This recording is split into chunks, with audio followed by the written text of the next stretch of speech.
Assalamualaikum warahmatullahi wabarakatuh. Semoga hari ini dalam keadaan sehat walafiat ya. Berikut ini adalah materi dasar-dasar budidaya tanaman sebagai lanjutan dari materi kita yang kemarin untuk kelas 10 ATPH. Nah, pada pertemuan kali ini kita akan membahas tentang materi perlakuan khusus tanaman. Perlakuan khusus pada tanaman itu terdiri dari yang pertama pemberian ajir atau lanjaran, kemudian pemangkasan tanaman, dan pemberian ZPT atau zat perangsang tumbuh.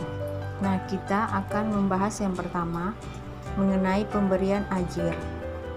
Ajir atau lanjaran merupakan penopang tanaman yang digunakan agar tanaman dapat berdiri dengan tegak dan kokoh. Fungsi ajir bagi tanaman yang pertama, memperkokoh berdirinya tanaman, misalnya pada tomat, terong, dan lain-lain.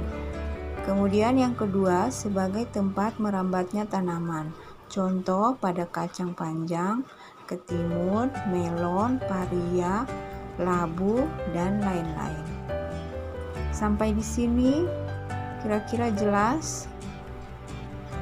Nah, kita lanjutkan yang kedua ya, yakni tentang perlakuan pada tanaman yang lainnya, yaitu pemangkasan atau pewiwilan atau biasa juga disebut dengan perempelan.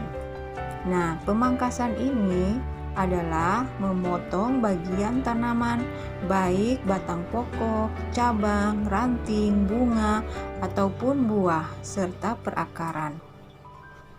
Pemangkasan dapat dibagi atas yang pertama pemangkasan bentuk, kemudian pemangkasan produksi, lalu pemangkasan pemeliharaan, dan yang terakhir pemangkasan peremajaan.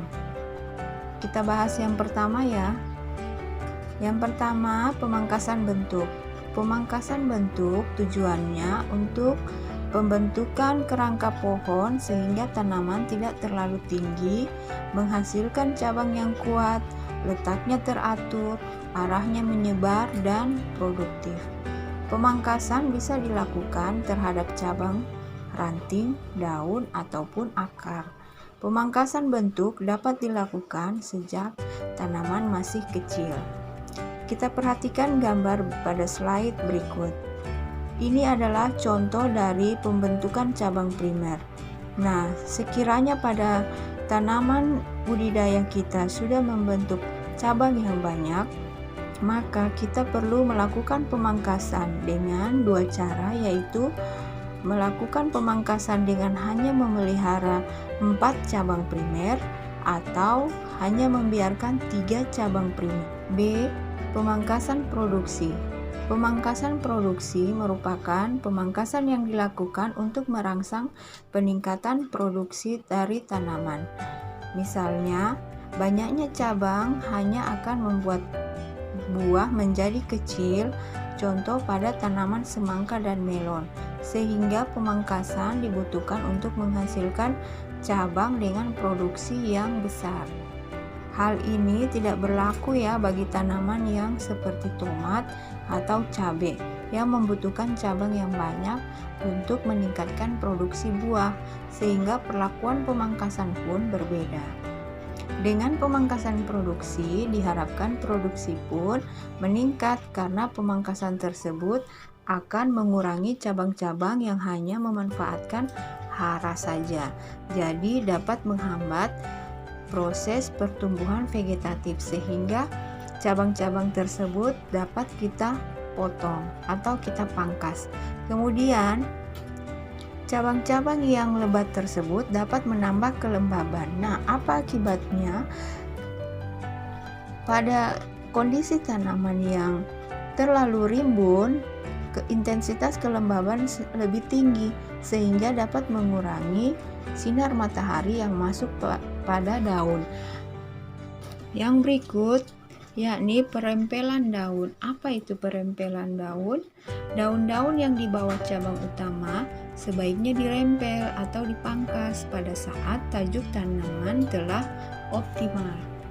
Tajuk tanaman tersebut optimal bila menutupi seluruh ruangan pertumbuhan tanaman, yaitu pada saat tajuk tanaman yang satu bertemu dengan yang lainnya, baik dalam satu baris maupun antar baris.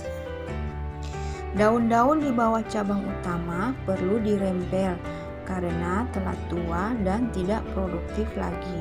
Daun tersebut lebih banyak menyerap zat makanan daripada menghasilkan dan dapat sebagai penular serangan penyakit.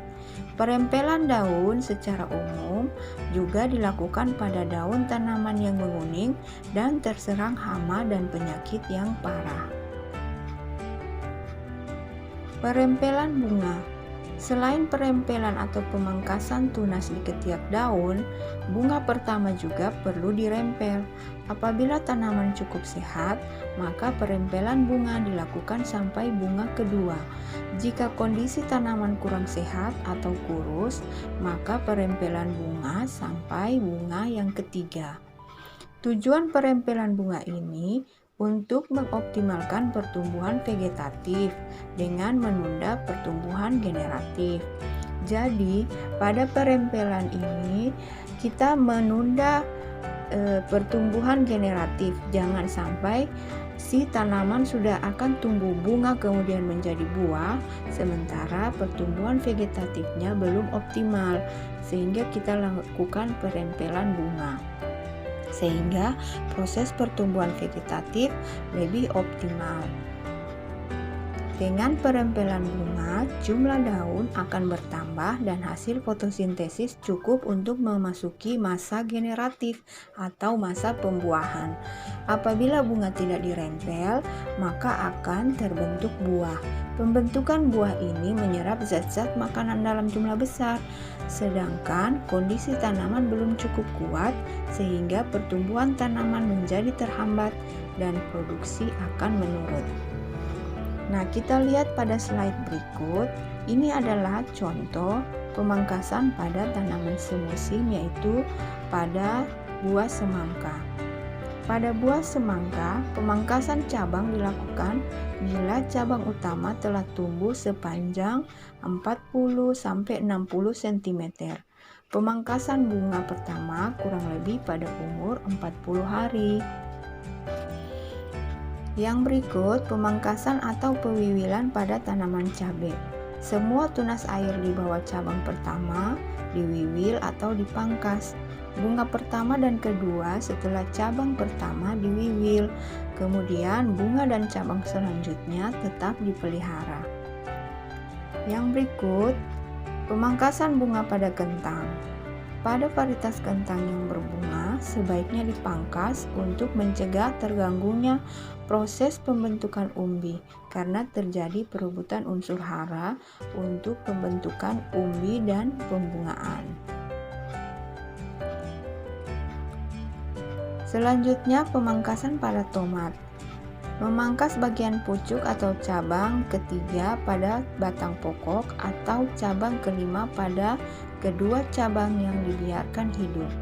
Tanaman tomat yang telah mempunyai 5 dompolan buah harus dipotong pucuk dan batangnya dan tunas-tunasnya agar buah dapat menjadi besar dan cepat masak.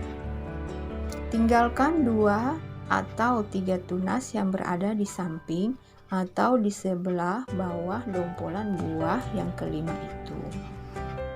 Selanjutnya, pemangkasan pemeliharaan.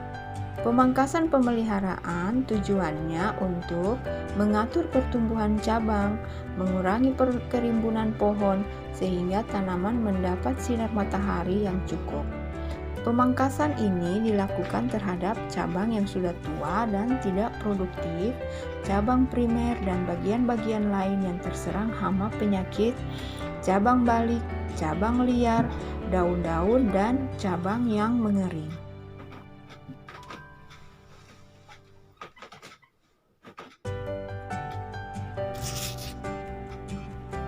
Berikut adalah Contoh-contohnya bentuk cabang sakit, cabang kering, cabang yang menggantung, tunas air, dan cabang yang tumbuh ke arah dalam.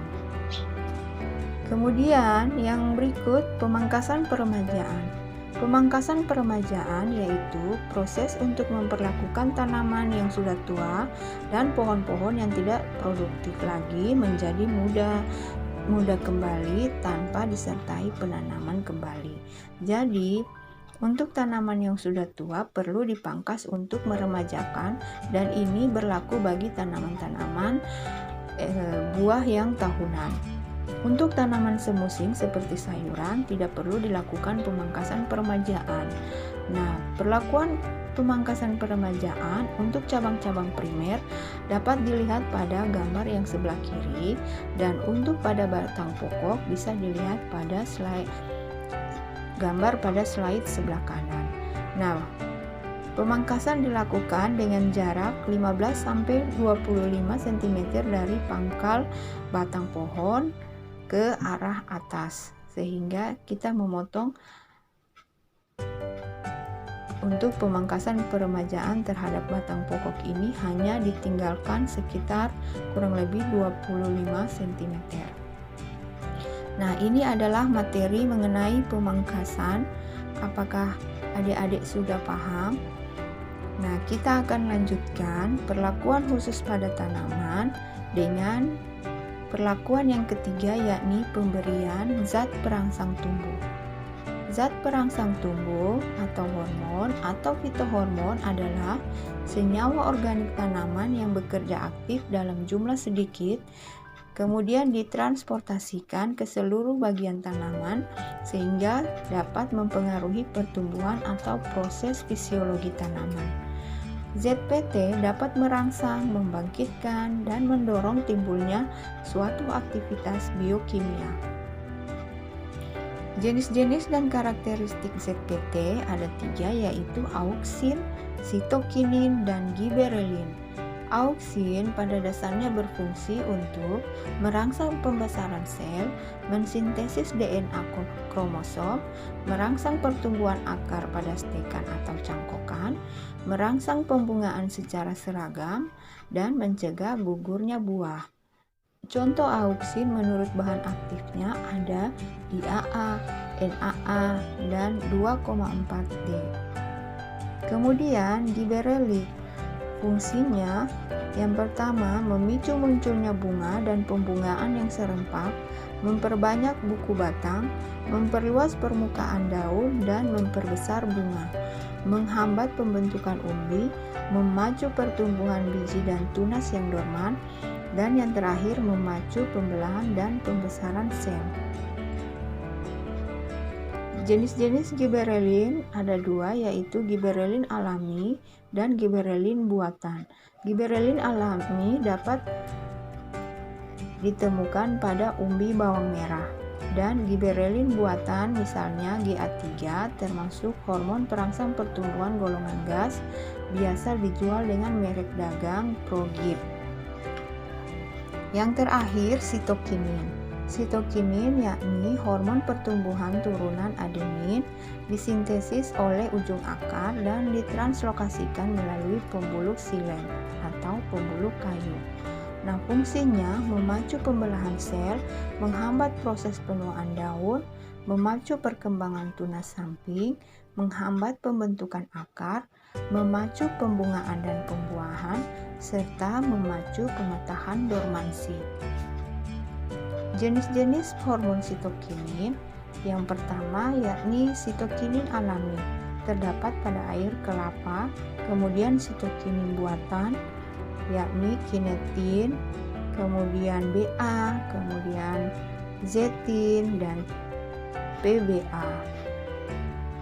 Nah, demikianlah materi kita pada hari ini tentang dasar-dasar budidaya tanaman dengan pokok bahasan perlakuan khusus pada tanaman. Semoga kalian bisa mempelajarinya dengan baik dan dapat memahami materi ini. Demikian, saya ucapkan terima kasih. Semoga bermanfaat. Assalamualaikum warahmatullahi wabarakatuh.